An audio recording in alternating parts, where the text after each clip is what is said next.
akin ng nakamotor ng tuyo mga kasari, worth 270. Tinawaran ko ng 10 piso, ginawa niyang 260. Kasi sa plastic, di ba mga kasari, dapat marunong din tayong tumawad.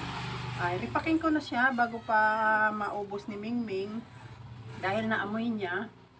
At wala pa yung aking suki ng nakaripak na mga tuyo.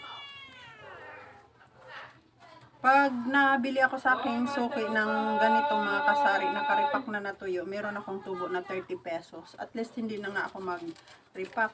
Pero ngayon, naubusan na ako, imabinta ang tuyo. Kaya mag-repack tayo ng tuyo mga kasari. Tingnan natin kung magkano ang tutubuin natin sa 260 na 1 kilo na nabili natin. So, mga kasari, ginaw, kaki start ang tawag dito. Ayan, so let's wait mga kasari. Hindi natin hingin. At na lang kayo mga December, ang repack na kasari, 3, 10. Malaki naman siya kasi. Tama na yung mga kasal. Maganda lang yung pagkakasal. 3, 10. Naman din yung nakarepack dito. 3 lang naman. Kaya ito, kapastik natin. 3 lang din. Kasi 260 yung nakakuha tayo bubo. Ito, 3 yung laman for 10 pesos. Repack natin dahil wala tayong stock. Malita ko, ngayong December na manig ang panahon. Ang busa.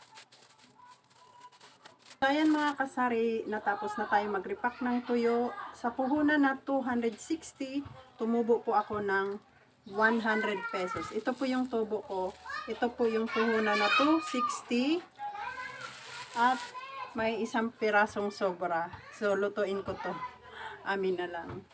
So, yun po yung kagandahan pag nag-repack tayo mga kasari. So, mahalaga at malaki na ito. 100 na tubo. So, yun lang mga kasari ang sinishare ko ngayong araw na ito. Thank you for watching and happy selling mga kasari.